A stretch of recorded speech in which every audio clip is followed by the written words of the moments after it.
which I explained formally to the great sages. It is serviceable and practical in every way. Purport by His Divine Grace, A.C. Bhaktivedanta Swami Srila Prabhupada. The Lord does not manufacture a new system of yoga. Sometimes it is claimed that someone has become an incarnation of God and is expounding a new theological aspect of the absolute truth. But here we find that although Kapila Muni is the Lord himself and is capable of manufacturing a new doctrine for his mother, he nevertheless says, I shall just explain the ancient system, which I once explained to the great sages, because they were also anxious to hear about it. When we have a super excellent process already present in Vedic scriptures, there is no need to concoct a new system to mislead the innocent public. At present, it has become a fashion to reject the standard system and present something bogus in the name of a newly invented process of yoga. This is very true. So, people have, hot yoga, cold yoga, standing yoga, sitting yoga, all kinds of yogas nowadays. But there's only one real yoga, and that is connecting to Krishna with love and devotion. That's the real yoga.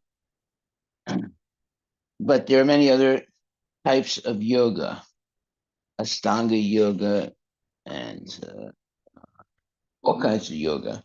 So, but the real yoga is whatever connects you to Krishna. That's the meaning of yoga, connecting to Krishna, the Supreme Personality of Godhead. So, the Lord does not manufacture a new system of yoga. There we are. And that means that old is gold. You don't need a new system of yoga. The system of yoga explained by Kardama Muni and that is the original yoga. That's why we need to follow parampara, the disciplic succession, bona fide disciplic succession, coming originally from Krishna to Arjuna. At that time when Krishna chose Arjuna to become the new, let's say, the new sampradaya. It's because the sampradaya had been broken.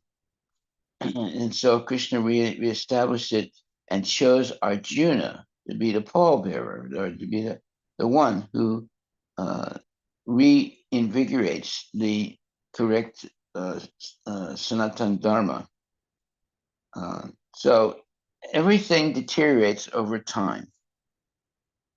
However, because the Lord is in charge of Sanatana Dharma, or the correct way to connect to the Supreme Personality Godhead, whenever there is a discrepancy, the Lord will come and reinstate the proper teaching.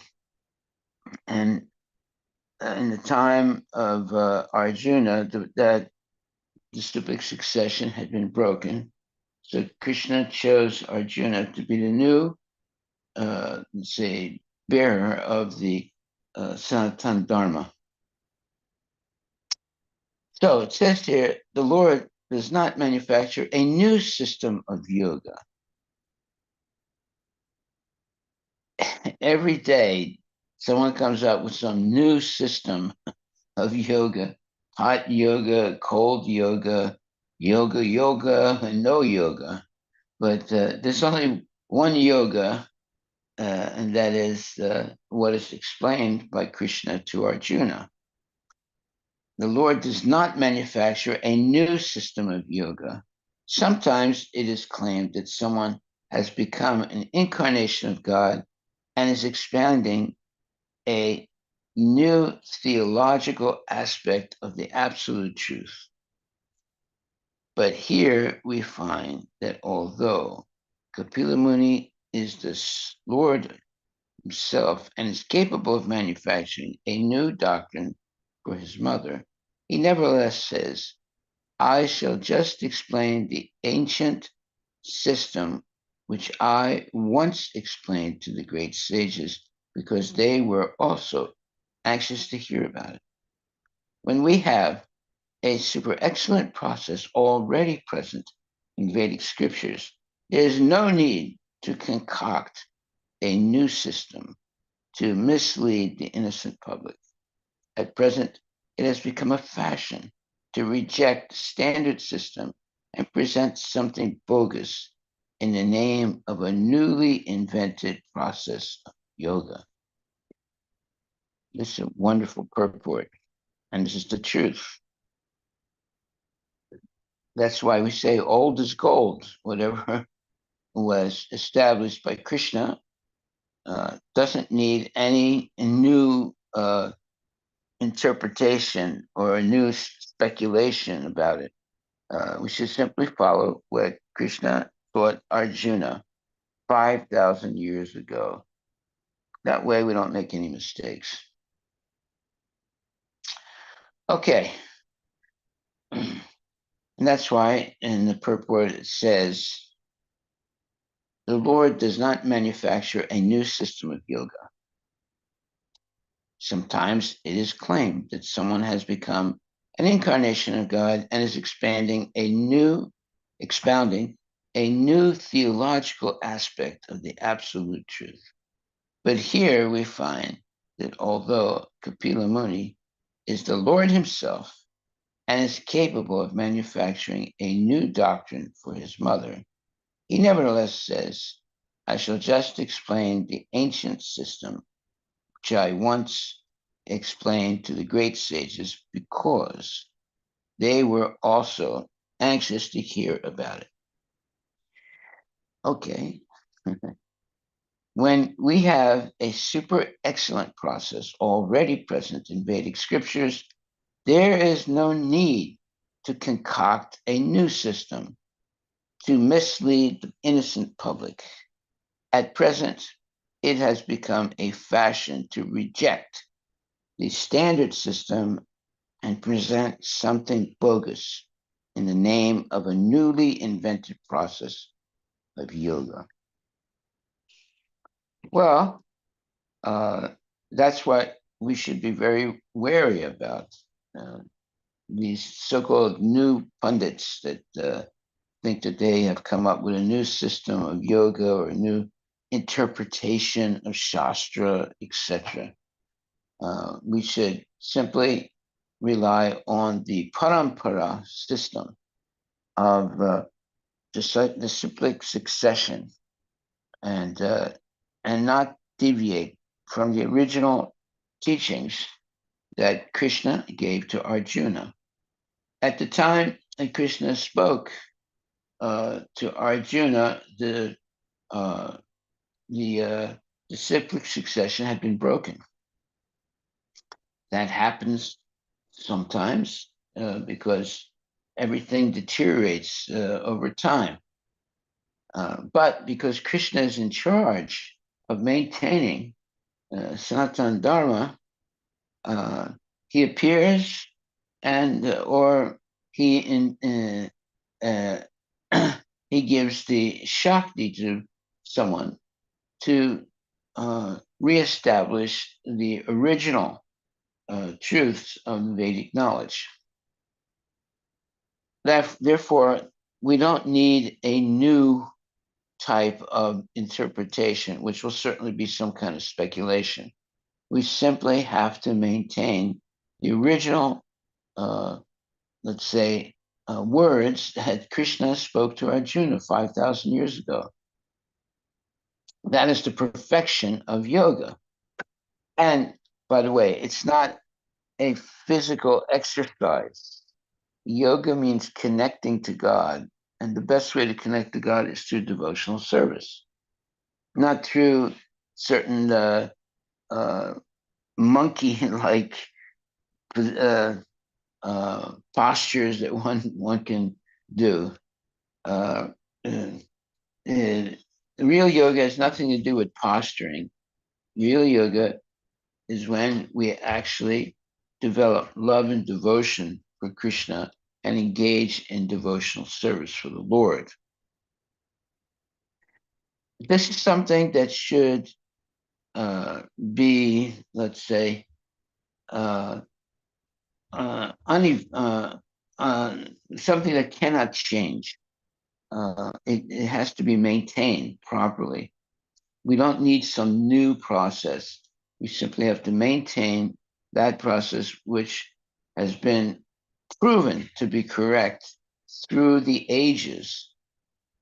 And that's why here it says, O most pious mother, I shall now explain unto you the ancient yoga system, which I explained formally to the great sages. It is serviceable and practical in every way. Okay, so if you have something that has proven to be correct, we don't need to uh, develop a new speculation uh, to uh, uh, to take the place of the proven philosophical uh, and practical process of connecting to Krishna. The Lord does not manufacture a new system of yoga.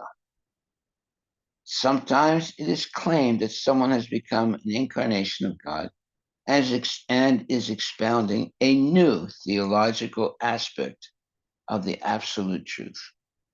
But here we find that although Kapila Muni is the Lord himself and is capable of manufacturing a new doctrine for his mother, he nevertheless says, I shall just explain the ancient system, which I once explained to the great sages, because they were also anxious to hear about it. When we have a super excellent process already present in Vedic literature, scriptures, there is no need to concoct a new system to mislead the innocent public. At present, it has become a fashion to reject the standard system and present something bogus in the name of a newly invented process of yoga.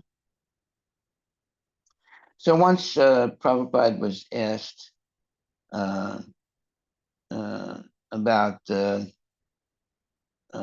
what's his name? Oh, he was a yogi who was actually a bogi, not really a yogi. And he was asked, what do you think about him? And Prabhupada said, he's not standard. So that's why here Prabhupada is saying the Lord does not manufacture a new system of yoga.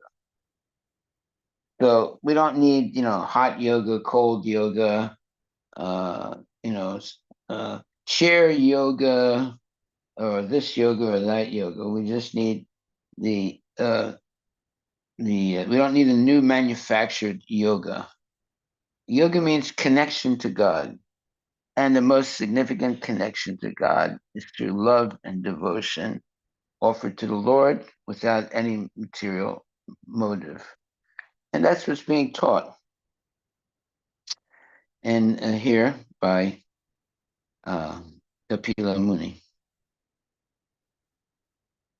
Uh, and Prabhupada says, when we have a super excellent process already present in Vedic scriptures, there's no need to concoct a new system to mislead the innocent public.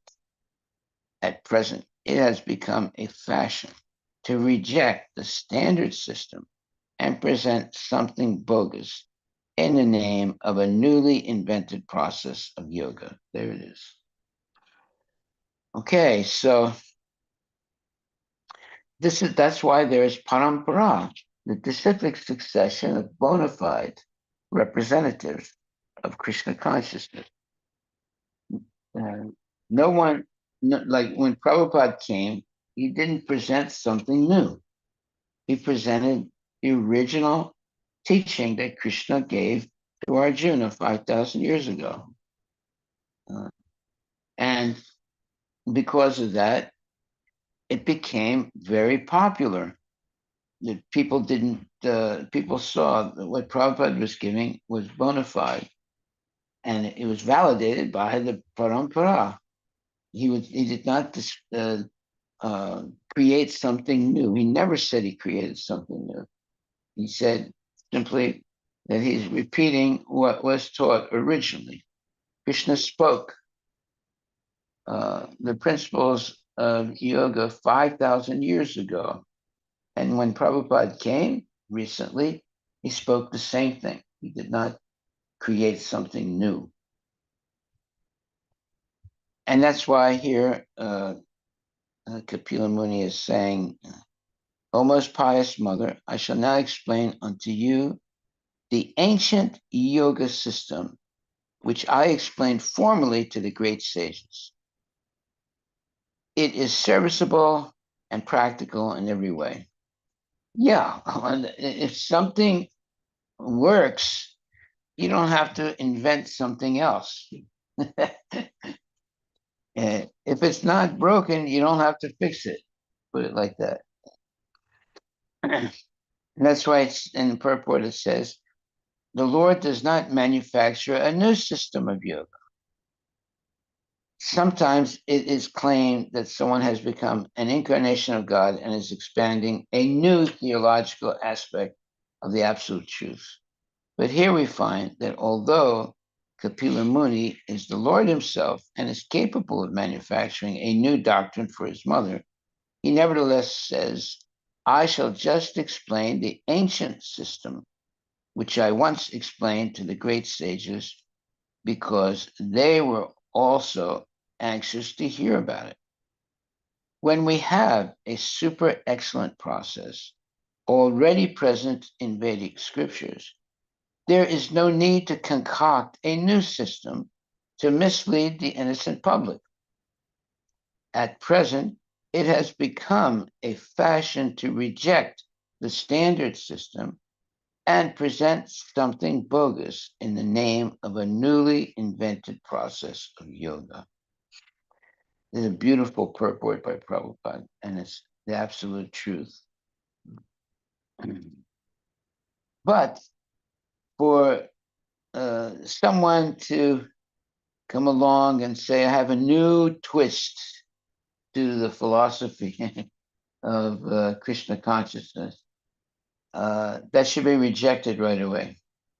We want to maintain the original system. We don't want a new twist to it or a new interpretation. We don't need new interpretations. We have to stick to the parampara, which maintains the original and perfect system of yoga. So today, you have these yoga schools, and every one of the school, not everyone, but many schools, they have a new twist, you know. So someone is teaching hot yoga, someone is teaching cold yoga, someone is teaching no yoga. So they have these schools now, and they have a different name to prove that they have a new twist to or a new interpretation, and that's all bogus. And yoga is not a physical exercise. The real definition of yoga is connecting to Krishna. That's what the Sanskrit means. Yoga means connecting to Krishna. Okay, so now we'll go to text 15. The stage in which the consciousness of the living entity is attracted by the three modes of material nature is called conditional life. But when that same consciousness is attached to the Supreme Personality of Godhead, one is situated in the consciousness of liberation. Purport by Srila Prabhupada. This is Canto 3, Chapter 25, text number 15. There is a distinction here between Krishna consciousness and Maya consciousness. Gunesu, or Maya consciousness, involves attachment to the three material modes of nature under which one works, sometimes in goodness and knowledge, and sometimes in passion, and sometimes in ignorance. These different qualitative activities with the central attachment for material enjoyment are the cause of one's conditional life. When the same Cheta, or consciousness, is transferred to the Supreme Personality of Godhead, Krishna, or when one becomes Krishna conscious, he is on the path of liberation. This is very interesting purport. There's a right way and there's a wrong way. And we should be very cognizant and alert to not be fooled and follow the wrong way. There's always some new pundit that comes and he has a new twist to yoga or to, let's say, spiritual life. All these people are bogus. Their system doesn't really work anyway, and we should reject them. We should stay loyal to the parampara of disciplic succession of bona fide devotees who maintain the original teachings that Krishna gave to Arjuna 5,000 years ago. 5,000 years ago, the disciplic succession had been broken. So Krishna chose Arjuna to rehabilitate it and be the new, start the new, not new, but continue the original Sanatan Dharma. So this is something not original, but it's bona fide. Arjuna did not teach anything new. He simply maintained the original teachings of the Vedic knowledge, and by having a bona fide guru. So Arjuna accepted Krishna as his guru. And Krishna did not speak something new. He explained the original teaching that he had explained earlier. So this parampara is the process of maintaining the original teachings of Krishna without adulterating it, adding something or subtracting something. And this is exactly what Prabhupada did. He came to the Western world and he presented Krishna consciousness as it is, Yatarup, not something that he had concocted himself. He simply repeated what Krishna said to Arjuna 5,000 years ago. That means that he's bona fide, and we don't have to make something new. Everybody wants something new. They think, oh, well, this is old-fashioned. We need to make something modern. And then that means that they're going to speculate and create something that's completely wrong. We don't need to have something new when what we have already is perfect. This was it's the meaning of parampara. You pass along every generation the same thing that was spoken by Krishna originally 5,000 years ago. It doesn't need a new interpretation. As soon as a person says, well, I have a new interpretation, that means they're speculating and they're going to deviate from the original these parampara. But people like, something new. They say, well, it's got to be, it has to be part of the new age that we're in. No, uh, the what was given by Krishna 5,000 years ago is still valid today. Therefore, you don't need something new. If something is not uh, broken, you don't have to fix it. We don't need a new interpretation. We have to stick to the original uh, teaching of Krishna. Okay, so now I'll go to text 15. The stage in which the consciousness of the living entity is attracted by the three modes of material nature is called conditional life. But when that same consciousness is attached to the Supreme Personality of Godhead, one is situated in the consciousness of liberation. So, rather than being attracted to the three modes of material nature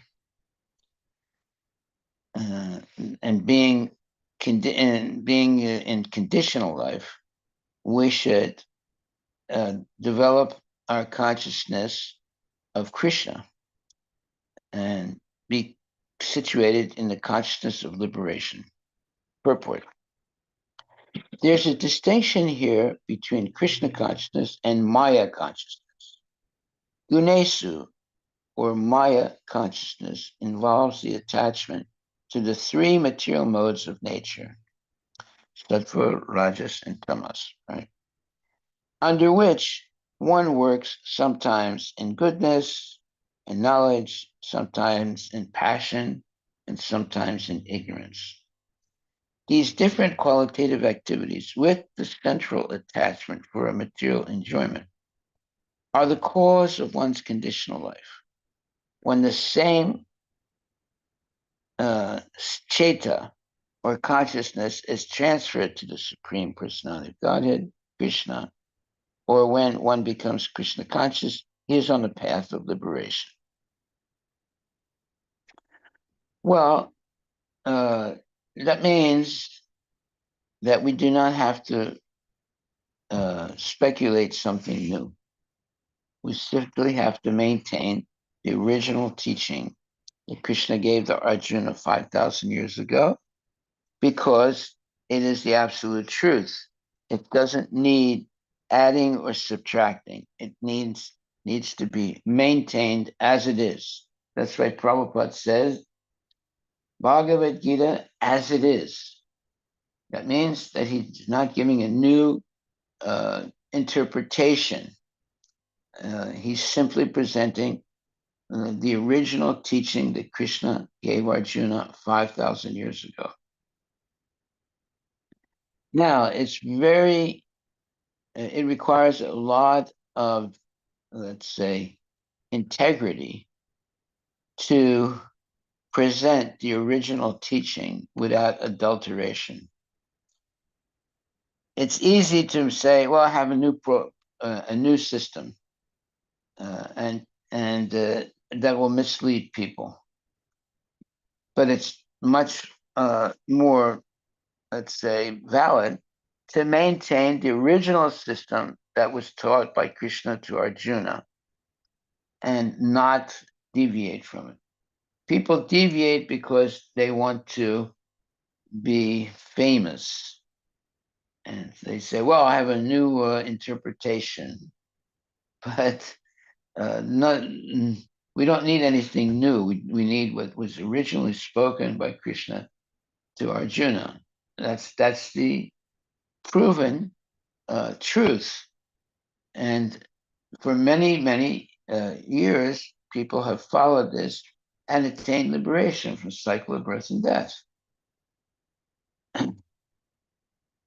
However, in modern times, people always want to concoct something new. Just like, you know, there are new models of cars and there's new uh, clothing, right? There's new housing, there's new this, there's new that. Everybody wants something new. But if something works and is proven to be true, then you don't have to change it. You don't need something new. You just follow what has been proven millennium after millennium to be the absolute truth. Um, so we should always be very wary. Should not let's say close our eyes and jump into some new type of process of yoga. Real yoga is devotional service that leads to love and devotion to Krishna, the Supreme Personality of Godhead. It doesn't need a new interpretation.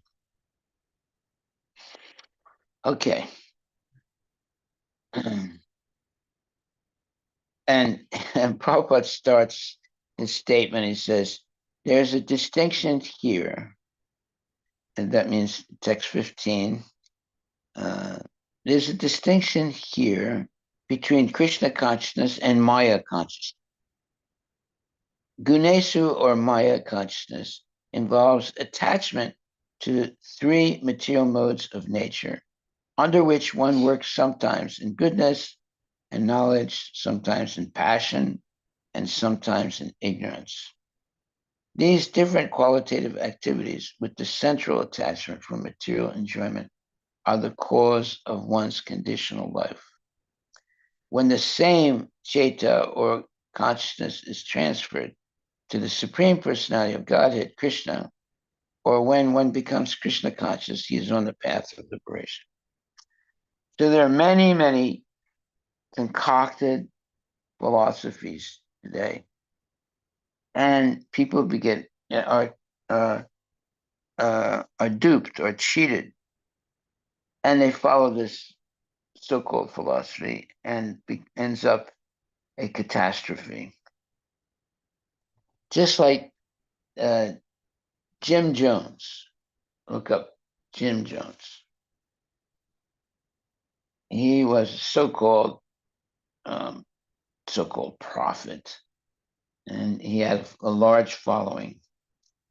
And eventually, he said that that everybody in his ashram, and he had a lot of people, like 700 or more, they had to commit suicide. Yes, go ahead. What's it say? May 13, 1931, November 18, 1978, was an American cult leader and a mass murderer who led the People's Temple between 1955 and 1978.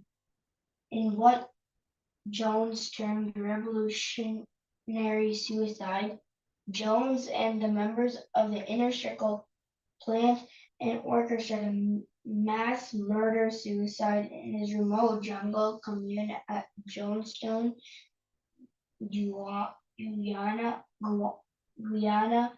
on November 18, 1978. Jones and events that occurred at Jonestown have had a defining influence on society pers- pers- perception of cults. Yeah, see, Jim Jones is an American, and he started a movement in San Francisco, and he became very prominent. He had a lot of followers. Then he got in trouble with the IRS, and so he decided to move his whole program to a South American country, and so all his followers, maybe not all of them, but most of them, followed him to Guyana, which is in the one of the countries in South America, to get away from the United States, let's say the FBI and so forth. And when some members, some person who was an elected member of Congress came down to check on what he was doing, he became paranoid, and he told his followers that they should all commit suicide to not become, let's say, in other words, he became paranoid, and he had a mass suicide that took place. 900 people, 900 people, including 300 children. Yeah, they drank some poison. Cyanide. Yeah. The cause of death was from a gunshot, likely suicide. What? Cause of cause of death was cause of death was likely a gunshot, correlating to suicide. His own. No, he made some concoction, something you could drink and die right away. It's a cyanide mixed punch. Yeah, cyanide punch. Whoa, Haribo. So, see, this is what happens when you follow a false guru. It ends up in disaster. Now, how do we know who's a real guru and who's a kangaroo? There are gurus and there's kangaroos. So Jim Jones was a kangaroo. So they don't follow parampara. They create their own so-called way of doing things, or their own spiritual program. And usually it leads to disaster. And Jim Jones is one example that his teaching and his charismatic talks, and it all led to suicide of 900 people. And you can ask the question: why would a so-called guru convince his followers to commit suicide? Well, he's not a guru. Let's put it like that. He's a ruhu. Look at word ruhu. A ruhu is a wild animal. And instead of leading his followers to the spiritual world, he led them all to hell. They all committed suicide. Ruhu. Ruhu is a wild dog in hell. When you are forced to go to hell, the first thing happens is the Ruhu dogs attack you and start biting you. What does it say? I don't think I spelled it correctly. Ruhu. It's some kind of fish. Ruhu fish. It's something different. We are not spelling it correct. What is the context of it? Ruhu? What is this supposed to represent? The Ruhu dog. Yeah, that's it. Dog, also known as the Rottweiler or Rottweiler-like breed, is a lesser-known breed in some religions. However, it's essential to clarify that Ruhu may not be a widely recognized term. Rottweilers are large, powerful dogs known for their strength, loyalty, and protective nature. They were originally bred for herding and guarding livestock. If Ruhu dog refers to something, guarding livestock. Is that all it says? Yeah. That is just trying to clarify what it is. And Ruhu, my understanding is that they are wild dogs, and they're in hell. And when you go to hell, you get bitten by these Ruhus. Yes. Which culture is that? Christian. Ruhu? No, it's Vedic, and well, it's not Vedic, but it's, you know, how did you spell it? Ruh. Hmm. I don't know. Maybe I'm wrong. I don't think so though. Ruhu are wild dogs in hell, and when you end up in hell, they bite you like anything. And the thing is, when you go to hell, you don't really die, even though you're being bitten, and you just continue to live uh, in constant pain. Mm. Did you find anything that No, no? Maybe I'm wrong. I don't know. they don't have a context of exact this Ruhu dog.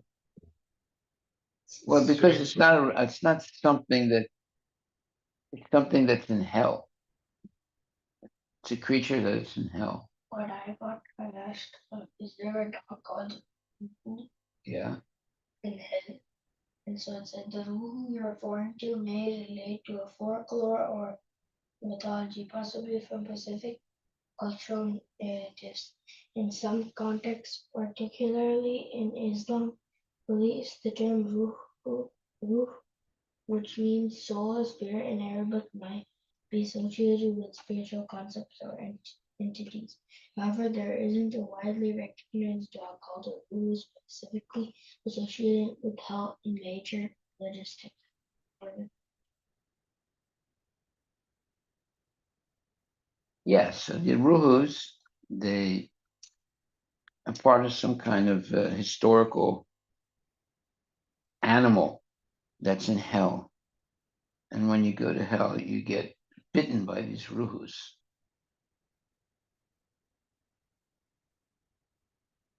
That's basically what it's saying there, right? It's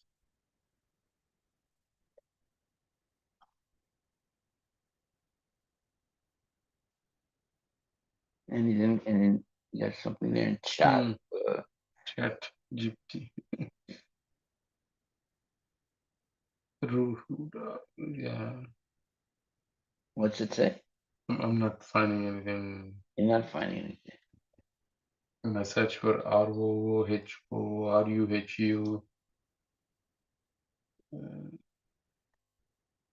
dog in hell. Avi found something, right? Yeah. About Ruhu. What were the I think keywords you said? the only culture I think with dog in hell is Greek mythology. Cerberus, the three-headed dog. Yeah, so Say that that again. I one. didn't hear that. Cerberus is the three-headed dog in hell. It's in Greek mythology. It's the only culture it seems that it's a Yeah. their culture. What did you find? It's basically when I search for dog in hell, it's said like Cerberus or something like that in Greek mythology. Yeah. Cerberus is the three-headed dog that guards the gates of the underworld, preventing the dead from leaving and the living from entering. While not a dog in hell per se, Cerberus is closely associated with Hades, the Greek god of the underworld. He symbolizes the connection between the living world and the realm of the dead. Then there is Norse mythology, Garmr. Garmr is another significant canine figure described as a monstrous hound that guards the gates of hell, the realm of the dead ruled by the goddess Hel. Symbolism in literature. Various literary works often depict dogs as symbols of loyalty, protection, and betrayal with association to the afterlife. For instance, the interpretations of Dante's Inferno includes imagery of dogs or wolf-like creatures as guardians or tormentors in hell, representing sin and punishment. So that's all. That's all there is. Yeah. There are only 4 cultures with dogs. Like not really, but there are hellhounds, like these huge dogs. and then black dogs, and then Telegons are in various types of cultures. And then in Yama and Hindu and Buddhist traditions, Yama is the god of death and is often depicted with Depicted. depicted Depicted. depicted with dogs. So there are only 4 cultures where something after death mentions dogs. But I don't think there is any.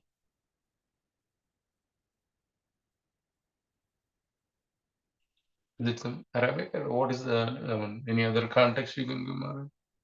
No, it's in Vedic history.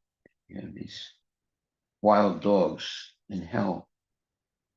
When you go So to it's in Vedic history. when you go to hell, they bite you, and you never die. You just keep being. You're just kept alive to be bitten by these dogs.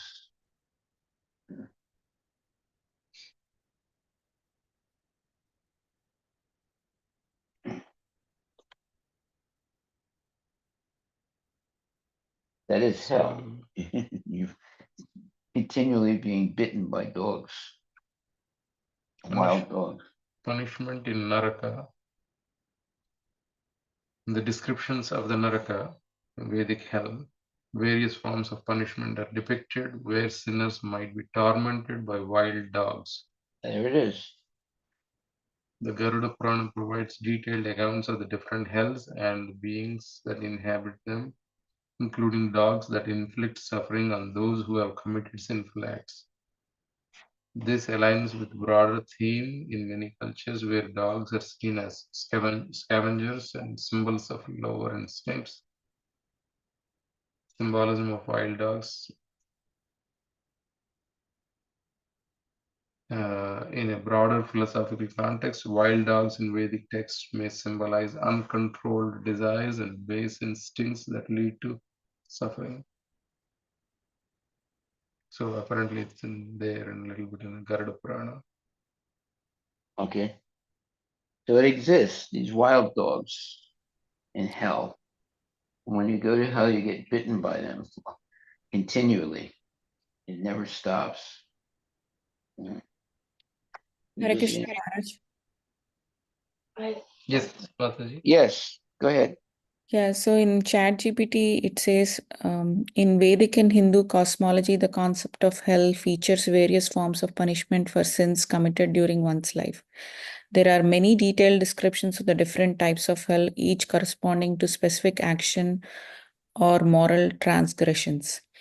Wild dogs biting as a punishment appears in certain Puranic texts, particularly in descriptions of Naraka.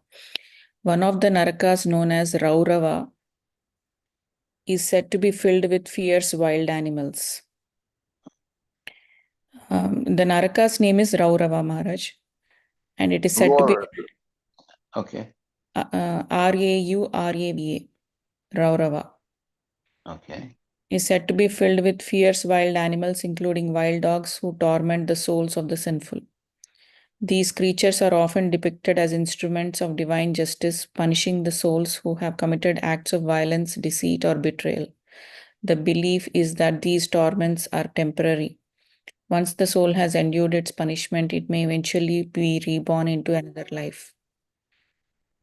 This imagery, including wild dogs biting, serves as moral allegory intended to guide people toward righteous living according to the principles of Dharma.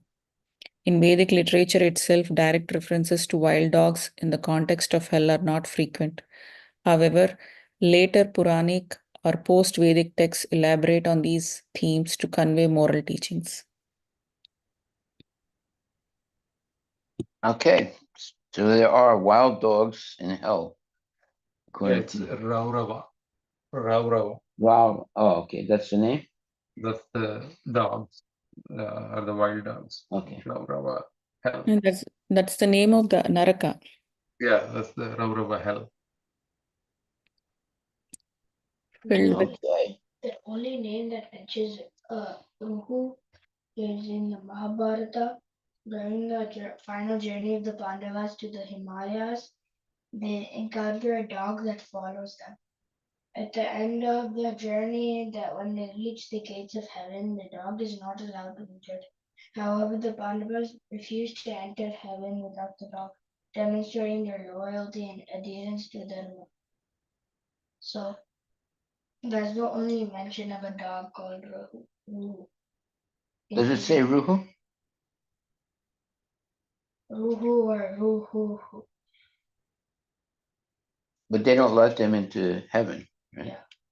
Yeah, they're in hell. They're very dangerous dogs. When you go to hell, you start being bitten by these ruhus. Okay, so much for the ruhus today. I don't wish this to anyone. That's why it's important to become Krishna conscious, because the thought or the speculation that when you die there's nothing is completely false. When you die, there is heaven or hell, right? Now, heaven is still in the material world. It's not the spiritual world, right? But it's a higher level of, let's say, sense gratification in the material world. And hell, of course, is a place of suffering in the material world. So we should desire to be completely liberated from the material world. And that can only happen by unadulterated, pure devotional service. Otherwise, there's so many different levels of, let's say, misery in the material world. And it's very complicated. But the solution is to become a pure devotee of the Lord. Then you bypass all these different places in the universe that are mostly for suffering. Anything in the material world is going to lead to suffering. So we're not meant to suffer. We're meant to be happy and Krishna conscious. So therefore, we should cultivate pure Krishna consciousness and liberate ourselves from all these terrible places that exist in the material world. Okay. Any other information about the ruhus and the different types of dogs in hell?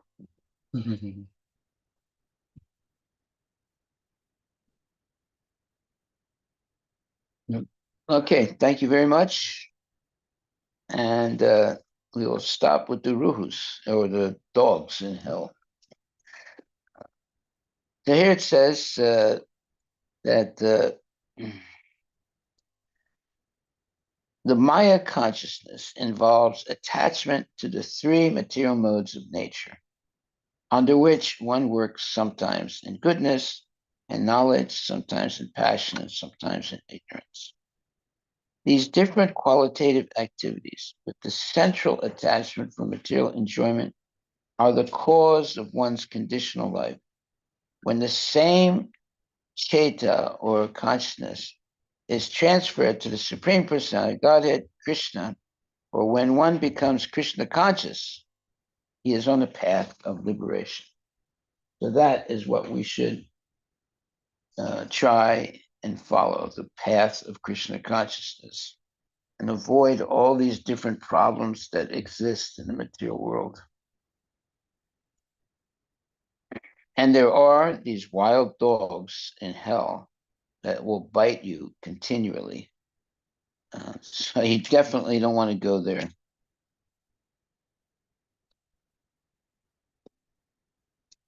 And here it says, there are different qualitative activities, with the central attachment for material enjoyment, are the cause of one's conditional life. When the same Cheta or consciousness is transferred to the Supreme Personality, Godhead, Krishna, or when one becomes Krishna conscious, he is on the path of liberation. So we should all strive to be on the path of liberation. Otherwise, we're going to end up in hellish condition, and it's not nice. It's not what we are meant to be. Let's put it like that. Hare Krishna. Thank you very much. And we'll stop right there and continue. What is it? 11 hours from now. Mhm. Okay. All glories to Srila